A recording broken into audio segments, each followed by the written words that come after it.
Hola, muy buenas tardes. Mi nombre es Abraham Iván García Ibarra. En el día de hoy vamos a entrevistar al ingeniero en sistemas computacionales Daniel Conde, capacitado en el área de Full Stack, y vamos a agarrar un tema en específico de su área, que en este caso es el backend, y me acompaña mi compañero David y mi compañero Asaf.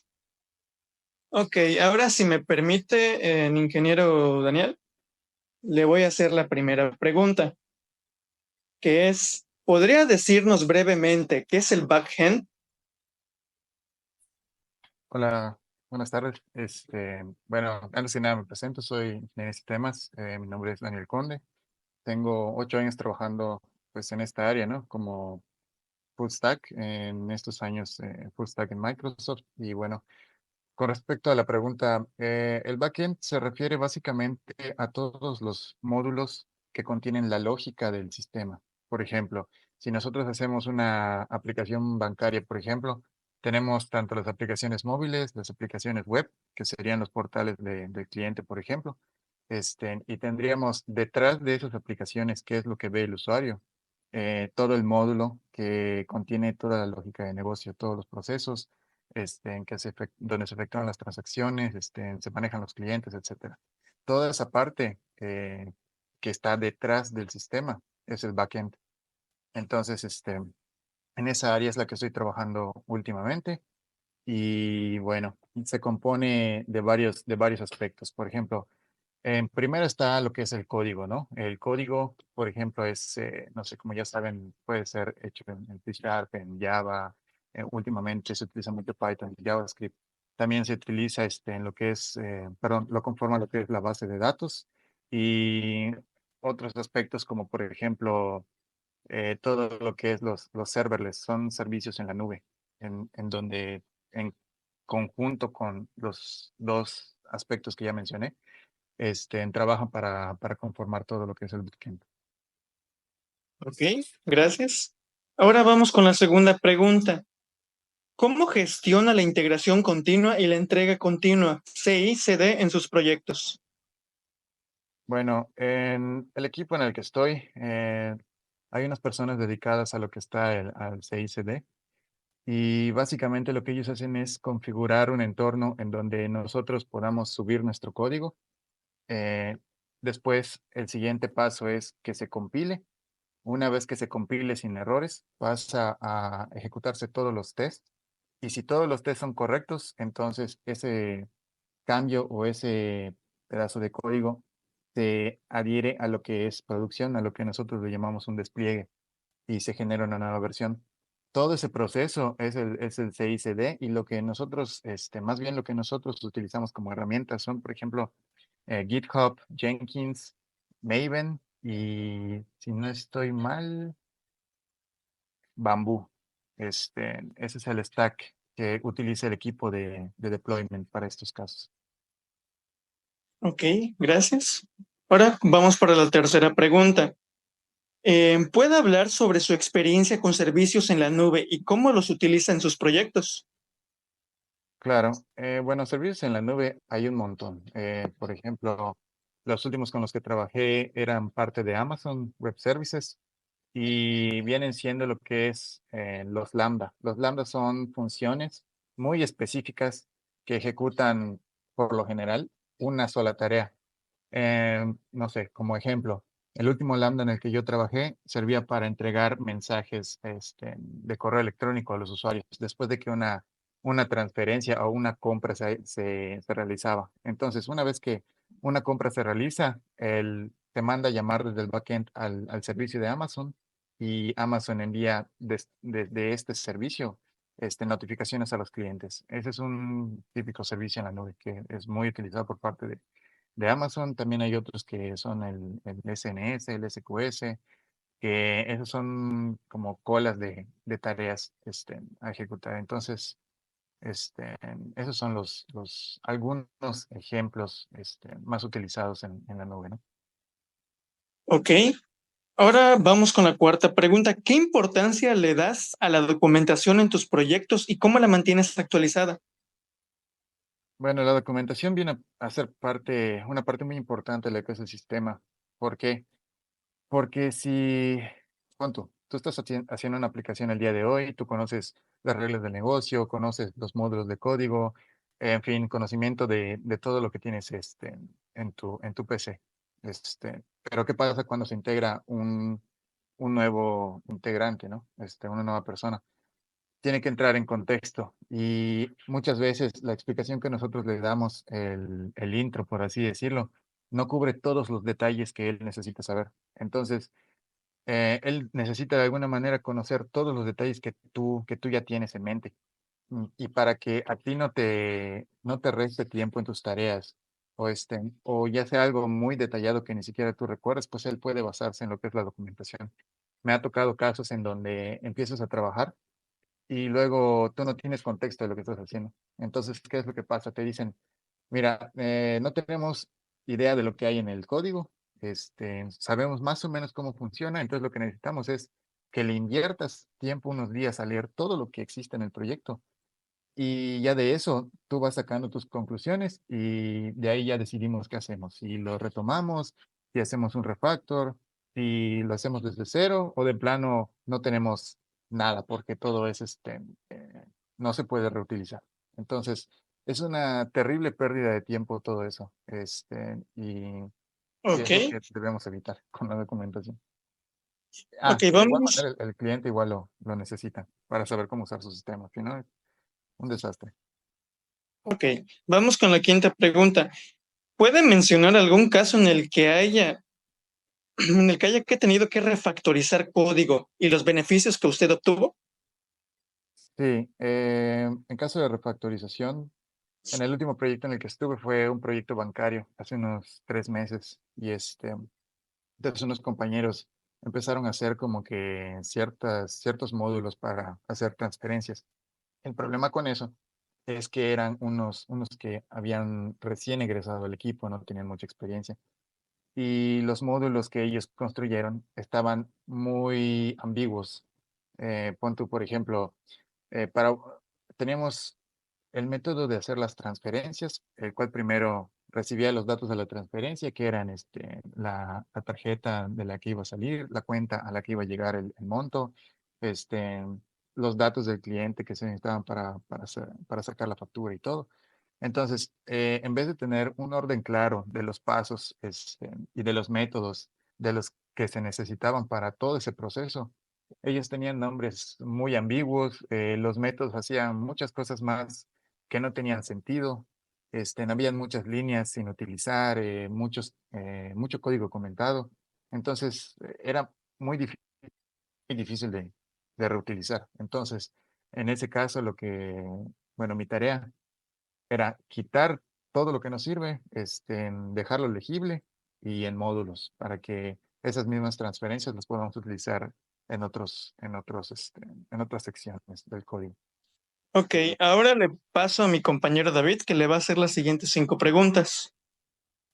Ok. Hola, buenas tardes. Primero que nada, vamos a continuar con la sexta pregunta. ¿Cómo maneja la autenticación y autorización en sus aplicaciones?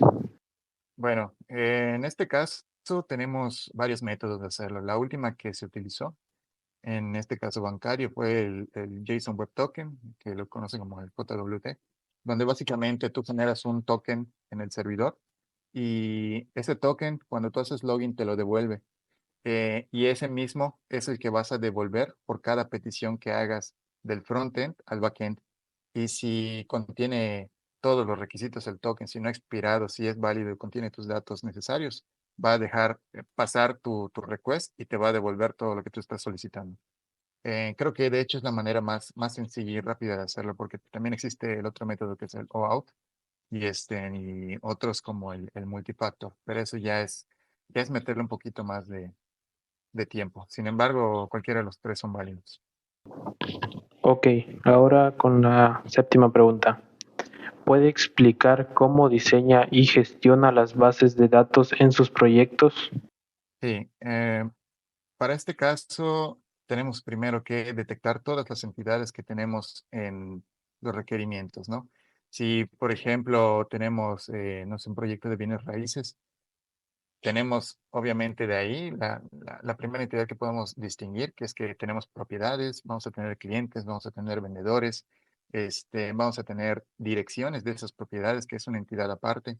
Este, bueno, entre otras cosas, ¿no? También vamos a necesitar los permisos de los usuarios que van a integrar el sistema. eh, y dependiendo de las demás características, vamos a seguir sacando más entidades. Todas esas entidades, nosotros tenemos que mapearlas a un esquema y ese esquema lo tenemos que pasar a la base de datos, ya con todas sus relaciones, siguiendo las formas normales, bueno, tratar de que la información sea íntegra, ¿no? Perfecto. Ahora con la octava pregunta. ¿Qué estrategias se utiliza para optimizar el tiempo de respuesta y eficiencia de sus APIs? Para este caso, lo que se hace si un servicio está muy lento, lo primero que hay que hacer es revisar las consultas. El 90% de las veces va a ser culpa de los queries que estás utilizando. No tanto del código, sino de los queries. Si tu query está mal, va a ser muy pesado y va a tardar mucho el servicio en devolverte una respuesta. Cuando tú optimizas un query, te puedes ahorrar muchísimo tiempo, incluso minutos. He tenido oportunidad de trabajar con aplicaciones de Bepensa, en donde tuvimos que optimizar ciertos procesos de repartición de bebidas y para eso, cuando se hacía un prorrateo, se tardaba horas en descargar toda la información y hacer todos los cálculos, ¿no? Y cuando, después de hacer todo un análisis y una reestructuración de consultas y demás, tardaba no más de 15 minutos. Entonces, la mayor parte del tiempo siempre son las queries que son muy pesadas. Ya, si eso no funciona, lo cual es raro, tiene que ver con tu código y bueno, es menor, pero el 90% de las veces va a ser los queries.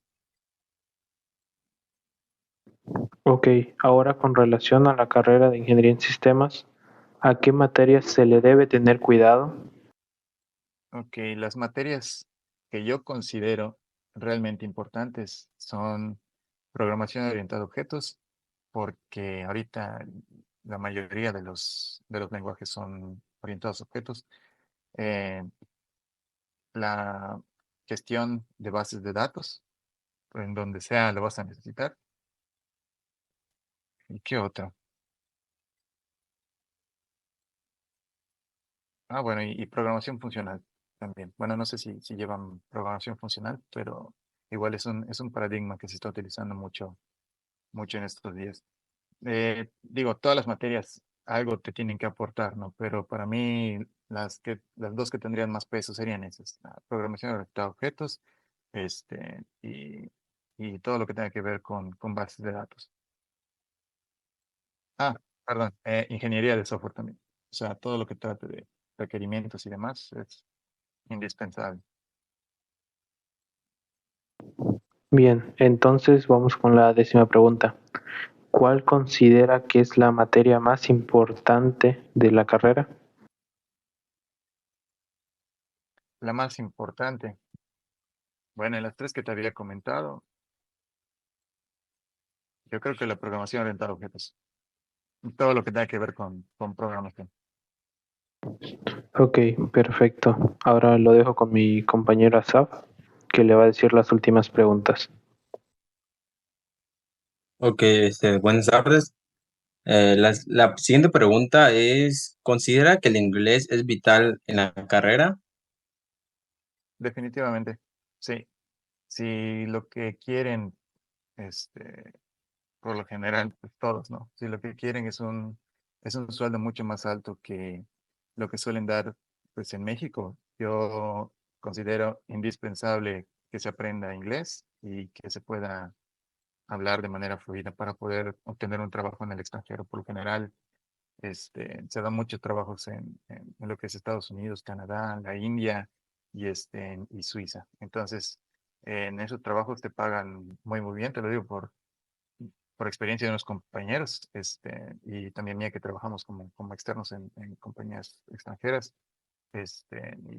Y sí, la respuesta es sí, o sea, no puedes salir de la carrera y no saber inglés. No si quieres realmente tener pues un futuro más no sé cómo decirlo, quiere Más ser un poco más. prometedor. Exactamente, sí, esa es la palabra. Ok. La siguiente pregunta, ¿cuál ha sido el proyecto más desafiante en el que haya trabajado y cómo lo ha abordado o resuelto? El trabajo que creo que ha sido más desafiante es estandarizar un proyecto. ¿A qué voy con esto? Que ese proyecto, casualmente igual es el de la aplicación bancaria, este, no teníamos un estándar de código al iniciar. O sea, cada quien creaba sus módulos con el nombre que a cada quien le parecía mejor. Digo, para entrar en contexto, éramos unos 10, 12 desarrolladores. Entonces era un equipo grande. Entonces cada quien ponía los nombres a las clases y a las funciones como ellos querían, las ponían donde querían. Lo mismo para la capa relacionada a la base de datos. Debería haber solamente una capa. Allá habían como unas 3, 4 capas de conexión a base de datos. Entonces, ¿cuál es el problema? Eh, el mantenimiento y el refactoring. ¿Por qué? Porque cuando tú necesitas modificar algo, eh, en vez de llamar a una instancia de conexión, tienes que llamar a 3 instancias distintas. Y ahí hay muchos problemas, como por ejemplo, en primera estás gastando más memoria de lo que necesitas. En segunda, no puedes hacer un rollback de los cambios porque si te confundes en una consulta o algo ha de fallar, ¿cómo vas a hacer el rollback en las demás instancias? Entonces, la información no se va a quedar íntegra. Vas a tener mucha basura en la base de datos y todo se te va a descuadrar. Además de que es, bueno, fuera del asunto de la base de datos, es ilegible. O sea, si tienes ya una estructura de un lado y no conoces mucho del código y luego ves que en otro lado está de manera distinta, al final te pierdes y es un desperdicio de tiempo muy grande. Entonces, ¿qué es lo que hicimos para solucionarlo? A mí y otra persona nos pusieron bueno, nos encargaron la tarea de ver y que pongamos por escrito un estándar para que todo eso se cambiara, lo cual nos llevó bastante tiempo, pero es preferible eso a que en un futuro haya algún problema grave con las transacciones bancarias y luego no podamos mover nada. Entonces, como consejo, este, en esa experiencia, yo les diría que desde un inicio el proyecto que sea con el equipo, que sea siempre tengan una estructura definida en nomenclaturas, en módulos, en el stack de tecnologías, de todo, que todo quede antes de iniciar el proyecto por escrito, porque si no, la verdad se van a poner, y se los digo porque no es, no es nada agradable esa experiencia. Entonces, es un consejo que les podría dar en ese aspecto. Ok, la siguiente pregunta es, ¿cómo se mantiene usted actualizado a las nuevas tendencias tecnológicas y en el desarrollo del backend? Bueno, la empresa en la que estoy trabajando tiene te podría decir que un régimen estricto en cuanto a las actualizaciones, ¿no? Nos brindan capacitaciones todos los años. De hecho, cada año es nuestra obligación terminar, nos dan como de aproximadamente unos 15 cursos, siempre las últimas versiones, de todas las herramientas que utilizamos, y como incentivo, porque pues ya ven que si no, mucha gente se desanima y luego no se actualiza. Como incentivo, lo que tiene la empresa es que te aumentan lo que es el salario y las prestaciones y demás. No porque esté mal pagado, sino porque de esa manera, pues, todos van a estar interesados, ¿no? Yo creo que es una buena manera de, de hacer que todos estén al día con las actualizaciones. Y con las certificaciones, lo mismo. Hay empresas que te pagan lo que son las certificaciones. Entonces, bueno, únicamente si pasas. Y eso pues también es un buen incentivo, ¿no? Para que siempre estés actualizado. Y bueno, de esa manera me he estado actualizando últimamente estos 2 años. Y anterior a esos 2 años, la cosa es un poco distinta, ¿no? Aunque no tengas ningún incentivo de ese tipo, no sé, monetario, prestaciones, etcétera, pues lamentablemente este es un trabajo donde si tú no estás al día, muchos pueden tomar tu lugar en el mercado. Entonces, hay que estar listos con eso, sobre todo con las Ok, tecnologías últimamente. ok. La siguiente pregunta es, desde su punto de vista, ¿cómo ve usted, ya que lo mencionó, el mercado laboral para los ingenieros de sistemas computacionales? El mercado, en mi opinión, yo creo que hay muchas vacantes, hay muchísimas vacantes, sobre todo que ahorita está de moda lo que es la implementación de inteligencia artificial, y nuevas tecnologías como los servicios en la nube, etcétera. Se está buscando mucha gente especializada en esas áreas. Entonces, el mercado laboral es muy, muy amplio, incluso para lenguajes que ya tienen mucho tiempo, como por ejemplo Java, C Sharp, incluso COBOL para los bancos. Hay mucha área de trabajo. Lo mismo con los lenguajes nuevos de Python, que es lo que están pidiendo con los proyectos nuevos, JavaScript, etcétera. Yo creo que hay muchísimo campo. Lo que sí, y tiene que ver con el punto anterior, es que las entrevistas, yo creo que son muy exageradas. En cualquier empresa te van a entrevistar sobre tu experiencia, te van a pedir que resuelvas muchos ejercicios o que hagas un proyecto completo y que luego lo subas a un repositorio. Te califican incluso la manera en cómo estás realizando tus cómics. O sea, todo, todo, todo. Incluso en las entrevistas teóricas, muchísimas veces te hacen preguntas que en tu vida vas a utilizar. O sea, eh, no sé quién haga las entrevistas, pero no sé por qué te preguntan esas cosas. Por ejemplo, me han preguntado sobre ya ni me acuerdo qué tipo de protocolos, muy, muy rebuscado y jamás, jamás, ni yo ni mis compañeros hemos utilizado nunca, ni siquiera en esa empresa a la que entramos, ese tipo de información que preguntan. Entonces, hay que actualizarse, aunque que no tenga nada que ver las entrevistas con lo que es el trabajo en sí, aunque suene burdo, siempre hay que estar actualizado. Ok, y ya la última pregunta para finalizar esta entrevista, ¿de dónde se encuentra trabando Yo ahorita actualmente? estoy trabajando para una empresa que se llama Verisk, está en Estados Unidos, en Nueva Jersey. Y lo que se dedican es a identificar potencial en edificios sobre su crecimiento económico o los costos que podría tener remodelarlo para venderlo o demolerlo, todo tipo de oportunidad que tiene un edificio para fines comerciales. Entonces, lo que a mí me toca es revisar todos los sistemas de backend que se están utilizando y pues estarlos actualizando según lo que vayan pidiendo los clientes.